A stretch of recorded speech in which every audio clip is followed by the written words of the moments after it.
Hello everyone, welcome to learner bee. I am Shivani Chauhan. Class 8th English का ये final exam का question paper है। आइए इसको सॉल्व करते हैं। सबसे पहले अनसीन पैसेज हमारा आता है, तो अनसीन पैसेज सॉल्व करने के लिए हम लोग देखते हैं इनके क्वेश्चंस, उससे ही फिर उसके बाद हम लोग पैसेज पढ़ते हुए चलेंगे।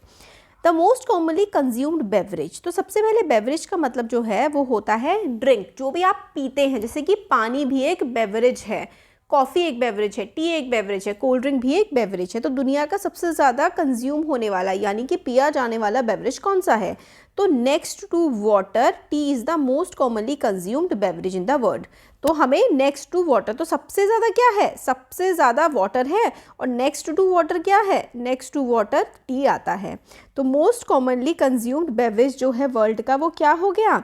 मोस्ट कॉमनली कंज्यूम्ड बेवरेज वो हो गया वाटर। ठीक है, और वाटर के बाद T. Benefits of T were first discovered by, तो बेनिफिट्स जो हैं वो टी के सबसे पहले किसने डिस्कवर करे थे? This is good news because T offers important health benefits, तो टी के काफ़ी सारे अच्छे हेल्थ बेनिफिट्स भी होते हैं। It's benefits were first discovered by Chinese Emperor Shen Nung, who declared that it gave one vigor of body। तो benefits of tea were discovered by, किसने डिस्कवर कर रहे थे? Chinese emperor Shen Nung. तो आप इसका यहाँ पर आंसर लिख देंगे इधर, चाइनीज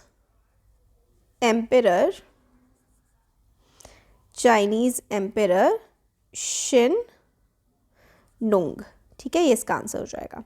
नेक्स्ट है, tea turns out to be healthy drink due to the presence of. Tea healthy क्यों होती है? तो ये देख लेते हैं हम लोग। ये बॉडी को विगर देती है ना, और कंटेंटमेंट ऑफ माइंड, है ना, पी के अच्छा लगता है। Determination of purpose. Today there is ample proof that tea in its many forms poses a number of health benefits from supporting immune system to reducing risk of cancer to helping prevent tooth decay. तो बहुत सारे इसके benefits हो गए। तो tea turns out to be healthy drink, तो क्या इसमें ऐसा प्रेजेंट होता है जो कि ये हेल्दी है? The star compound called catechins. तो हेल्दी ड्रिंक क्यों है? Due to presence of catechins. ठीक हो गया। नेक्स्ट है, green tea leaves offer maximum healing power because it is. तो ग्रीन टी में मैक्सिमम हीलिंग पावर होती है बिकॉज, तो देखते हैं उसमें ऐसा क्या होता है। तो आगे बढ़ते हैं। Those are antioxidant that help prevent cell damage by harmful molecules called free radicals. चलो ठीक है। Tea can be black, green, red, is derived from warm weather evergreen tree known as Camellia sinensis. The more processing tea undergoes, the darker they become। जितना ज़्यादा T की processing होती है उतने ज़्यादा वो डार्क हो जाते हैं। Green tea is least processed T, it is simply steamed quickly and offers maximum healing powers because it isn't fermented. तो ग्रीन टी मैक्सिमम पावर देती है because it is not fermented, क्योंकि ये फर्मेंटेड नहीं होती है, इसीलिए ये सबसे ज़्यादा हीलिंग पावर प्रोवाइड करती है। नेक्स्ट आता है the word to the last para which means same as help. Help last para जो है, जिसका हेल्प का मतलब होता है it also help prevent tooth decay and aids weight loss. तो हेल्प करने का एड्स होता है हेल्प, एड करना यानी कि हेल्प करना। Benefits of T, health benefit बहुत सारे होते हैं। इम्यून सिस्टम को सपोर्ट करता है, टूथ डिके बचाता है, रिस्क ऑफ कैंसर को भी लो करता है। तो यानी कि सारे के सारे ऑप्शंस करेक्ट हो जाएंगे। यहाँ पर से हम लोगों को देखो मिल जाता है कि सारे के सारे ऑप्शंस करेक्ट हैं। नेक्स्ट है, what is the reason behind darker tea leaves. Darker tea leaves more processed होती है ना, जितना ज़्यादा टी को प्रोसेस किया जाता है उतना ज़्यादा वो डार्क होती जाती है। Benefits of T were first discovered in, कहाँ पर? एशिया में। एशिया में बेनिफिट्स ऑफ टी सबसे पहले डिस्कवर किए गए थे चाइना में, राइट। नेक्स्ट आता है, read the flow chart carefully and answer the following question. तो अब हम लोगों को क्या करना है? फ्लो चार्ट को अच्छे से पढ़ना है। ओके, एनिमल्स कई सारे टाइप के होते हैं। ये एनिमल्स हैं, तो एनिमल्स रेप्टाइल्स भी होते हैं, एम्फीबियंस भी होते हैं, मैमल भी होते हैं, बर्ड्स भी होते हैं, फिशेस भी होते हैं। ये सारे के सारे रेप्टाइल्स होते हैं। रेप्टाइल्स कोल्ड ब्लडेड होते हैं और एग ले करते हैं, ठीक है, और फिर उनकी ड्राई स्किन होती है, उनके स्केल्स होते हैं, फर नहीं होता, तो अलग अलग टाइप के यहाँ पर हमें बताया गया है क्लासिफिकेशन। क्वेश्चंस पढ़ते हैं। Which of the following does not ले एग, ठीक है, तो यूजुअली ले एग्स, तो रेप्टाइल्स तो एग ले करते हैं, ये भी करते हैं ले एग, और है ना, ये भी करते हैं, ये भी करते हैं, तो यानी कि मैमल्स। आंसर क्या हो जाएगा? Mammals give birth to young ones, mammals do not lay eggs. तो कौन एग नहीं देते हैं? मैमल्स नहीं देते हैं, वो यंग वंस को बर्थ देते हैं। नेक्स्ट आता है reptiles are cold blooded and birds are warm blooded. तो रेप्टाइल्स कोल्ड ब्लडेड होते हैं और जो बर्ड्स होती हैं वो वार्म ब्लडेड होती हैं। तो देखते हैं रेप्टाइल्स क्या होते हैं? कोल्ड ब्लडेड होते हैं, बिल्कुल सही बात है, और बर्ड जो है वो वार्म ब्लडेड होती हैं। तो ये तो हमारे पास ट्रू आंसर आ जाएगा। नेक्स्ट है frog lives on land as well as on water, it means frog is a. तो फ्रॉग जो है लैंड पर भी रहता है और ज़मीन पर भी रहता है फ्रॉग, और पानी में भी रहता है। तो इसका क्या मतलब है? तो जो ज़मीन में और पानी में दोनों रहते हैं ना, लैंड एंड वाटर, उनको हम लोग एम्फीबियंस बोलते हैं। तो frog is an amphibian. Next आता है pick the correct word which means wet. Wet का मतलब तो वो होता है ना गीला, है ना। तो करेक्ट वर्ड यहाँ पर हमें जो वेट के लिए मिल रहा है वो मॉइस्ट होना चाहिए। हाँ, मॉइस्ट, ठीक है, मॉइस्ट स्किन, जैसे कि उसकी होती है ना फ्रॉकी, तो मॉइस्ट यहाँ पर हमारा आंसर आ जाएगा। नेक्स्ट है how many types of animals are explain in the flow chart. तो कितने हैं? 1 2 3 4 5, 5 तरीके के हम लोगों को एक्सप्लेन किए हैं। फिश के गिल्स होते हैं, सिमिलरली मैमल्स के क्या होते हैं? तो देखो फिश के क्या होते हैं? गिल्स होते हैं, और मैमल्स के क्या होता है? मैमल्स जो होते हैं उनके हैव 4 फर गिव लाइट, ठीक है, हेयर और फर, वार्म ब्लडेड होते हैं, give birth to young ones. तो यहाँ पर हमारा जो आंसर आ जाएगा लिम्स होते हैं मैमल्स के। नेक्स्ट है gorilla has hair on its body. तो हाँ, गोरिल्ला के तो हेयर होते हैं बॉडी में, तो वो क्या है? जिनके हेयर होते हैं वो हमारे मैमल होते हैं। तो गोरिल्ला क्या है? मैमल है। और फ्रॉग हैव वेब्ड फीट। तो फ्रॉग जो होते हैं उनके वेब्ड फीट होते हैं। वेब्ड फीट मतलब ऐसे ऐसे करके। तो जो फ्रॉग है वो एक एम्फीबियन है ना। एम्फीबियन, जो एम्फीबियन होते हैं ना उनके वेब्ड फीट होते हैं। नेक्स्ट है ये हमारा जो राइटिंग सेक्शन है, ये वाला हम बाद में देखेंगे। आप ये वाला इंपॉर्टेंट है काफ़ी ज़्यादा ना, कि ट्रैफिक सिग्नल पे आपने देखा कि जो बच्चे हैं भीख मांग रहे हैं और आपको काफ़ी बुरा लगा, तो आप उसके बारे में एक डायरी एंट्री लिखें। और फिर लेटर टू एडिटर है, ये तो आता ही है किसी ना किसी इशू पर। इशू है क्रेज़ ऑफ क्लिकिंग सेल्फीज़, मतलब इससे कई बार क्या होता है, दिक्कत भी हो जाती है। अब पहले हम लोग ग्रामर सेक्शन देख लेते हैं। Change active voice to passive voice, ठीक है, तो हमें एक्टिव को पैसिव में चेंज करना है। The speeding car killed the deer. तो deer was killed by the speeding car. तो आप लिख सकते हैं the deer was killed, the deer was killed by the speeding, the deer was killed by the speeding car.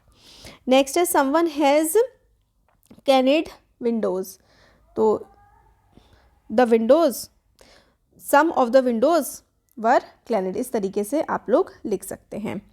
Next है fill in the blanks choosing the most appropriate option. I am so sorry, यहाँ पे क्लैनिड मैंने इसको, ये cleaned है, confuse हो गई थी कि लिखा क्या है, cleaned.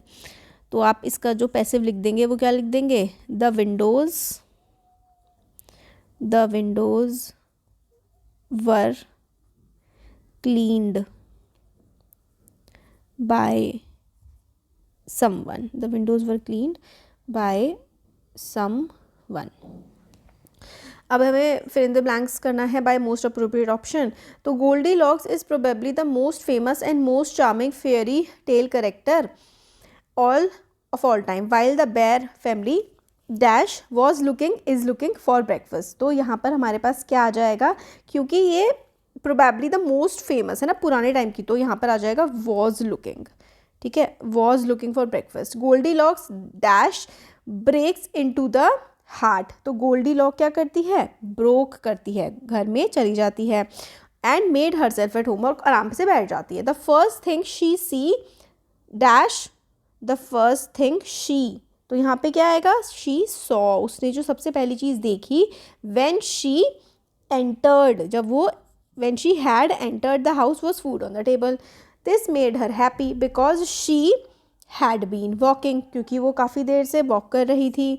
She had been walking into the woods for several hours, काफ़ी भूखी भी थी वो. गोल्डीलॉक ने इमीडिएटली क्या किया, वो sat down at the table, और उसने खाना शुरू कर दिया. तो ये हमारे करेक्ट ऑप्शंस हो जाएंगे. अब यहाँ पर जो है वो है रीअरेंज करना है हमें इन सेंटेंसेस को. तो the same again the mountain one who is never has been to, तो ये आप लोग देखिए, तो one who has been to the mountain is never the same again. अच्छा ओके, ये हो जाएगा. यहाँ से मैं आपको इधर लिख के दिखा देती हूँ. One who has been to the mountains is never the same again. Next है foam and gurgling of the milk, the last vanish in the swirl of. Okay, तो ये हमारे पास, इसको ऐसे करके लिख सकते हैं हम. अच्छा, द से स्टार्ट होगा. फिर the last of the milk vanished in the swirl of foam and gurgling. तो the last of the milk, इधर से ऐसे करके, is the last of the milk vanished, the last of the milk vanished in swirl of foam and gargling. तो ये हमारे पास ऐसे करके आ जाएगा. नेक्स्ट हमारा जो है वो है लिटरेचर सेक्शन. ठीक है, तो लिटरेचर सेक्शन देख लेते हैं. सबसे पहले पोएम है आपकी, he rest at ease beneath some pleasant weed, the poetry of earth is ceasing never, on a lone winter evening when the frost has wrought a silence from the stone there shrills. तो जो never ceasing है, never ceasing का मतलब होता है कभी भी ना ख़त्म होने वाली. तो यहाँ पे poetry of the earth is never ceasing, तो आंसर हो जाएगा पोएट्री ऑफ अर्थ. तो अर्थ की पोएट्री जो है वो कभी भी ख़त्म होने वाली नहीं है. Who shrills in the lone winter, कौन श्रिल करता है, आवाज़ें करता है लोन विंटर में, तो कौन करता है, क्रिकेट, है ना. यहाँ पर जो पोएम है उसमें क्रिकेट आवाज़ करता है. नेक्स्ट आता है, write the word which rhymes with cease. Cease के साथ राइम करने वाला वर्ड कौन सा है, तो यहाँ पे सीज है, और यहाँ पर हमारे पास देखें तो ईज है, ईज. नेक्स्ट है, who is resting under the weed. Weed होते झाड़ के नीचे, कौन रेस्ट कर रहा है, तो इस पोएम में अगर हम देखेंगे तो जो ग्रास हॉपर है ना, ग्रास हॉपर, वो जो है वीड के नीचे रेस्ट कर रहा है. नेक्स्ट है, it seems to Penny that the boy's eyes were in bright as fawn. He said I am glad you found him. Jody then went to kitchen, the fawn wobbled after him. तो why was Penny glad, Penny खुश क्यों था, क्योंकि जोडी ने found कर लिया था, बिकॉज जोडी हैड फाउंड द फॉन, क्योंकि जोडी ने फॉन को ढूंढ लिया था, इसलिए वो खुश था. Him in the passage can be replaced by. Him जो है इसमें जोडी आ सकता है ना. I am glad you found him. एक सेकेंड, जोडी नहीं आएगा, एक बार फिर से पढ़ते हैं. It seems to Penny, okay. He said I am glad you found him. Jody then went to the kitchen. अच्छा, तो फाउंड, फाउंड को मिल गया था. नेक्स्ट आता है वाई डिड जोडी गो टू द किचन, दूध लेने गया था ना वो, टू फेच मिल्क। नेक्स्ट है expression eyes were as bright as the phones, तो बहुत ज़्यादा मतलब चमकीली जो आंखें होती हैं, फिर खुश भरी आंखें होती हैं। Expression eyes were as bright as phones, तो इसका मतलब है जोडी वॉज हैप्पी, वो काफ़ी ज़्यादा खुश था।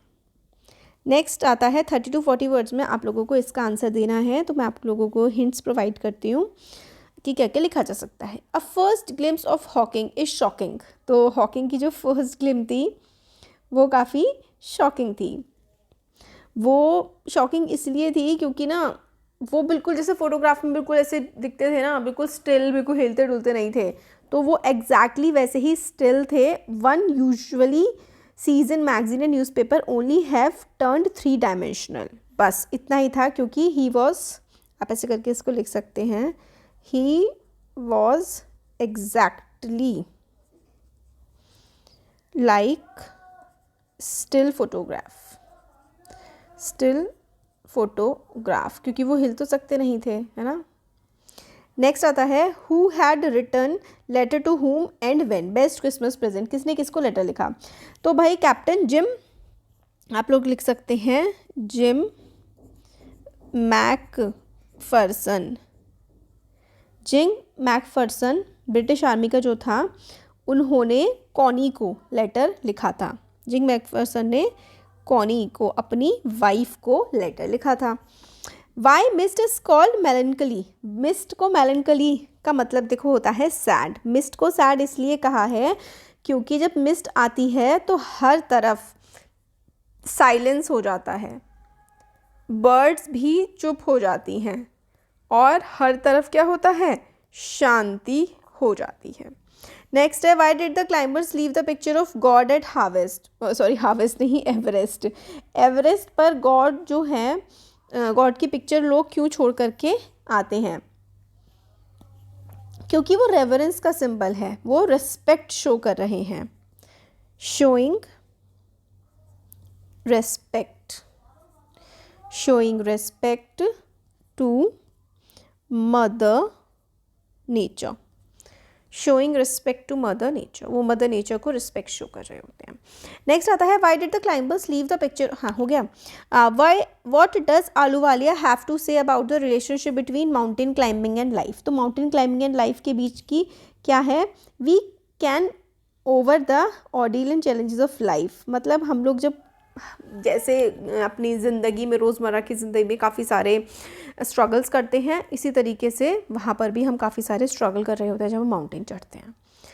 नेक्स्ट देखिए, नेक्स्ट है how did the coins persuade the boy to buy jalebis, jalebi buy करने के लिए कॉइन्स ने क्या कहा, कॉइन्स ने क्या कहा भाई, कॉइन्स तो बोले, coins told jalebis are fresh, coins ने कहा कि जलेबी फ्रेश हैं, क्रिस्पी हैं, है ना, और मेंट टू बी ईटन, कि भाई इनको तो खाया ही जाना चाहिए, ठीक है। What is the use of hump on the camel's back, तो भाई जो वो है स्टोर फूड, खाना फूड को स्टोर करता है, और camel can survive without food for many days, so that camel can survive without food for many days, ठीक है। नेक्स्ट है did the boy eat all the jalebis by himself, how can you say so, क्या बच्चे ने सारी की सारी जलेबी खुद खा ली थी, उसने सारी की सारी मतलब सारी तो नहीं खाई थी, कुछ उसने खा ली थी और कुछ उसने बांट दी थी, कुछ मतलब खा के उसका जब दिल बिल्कुल तृप्त हो गया तब उसने बांट दी।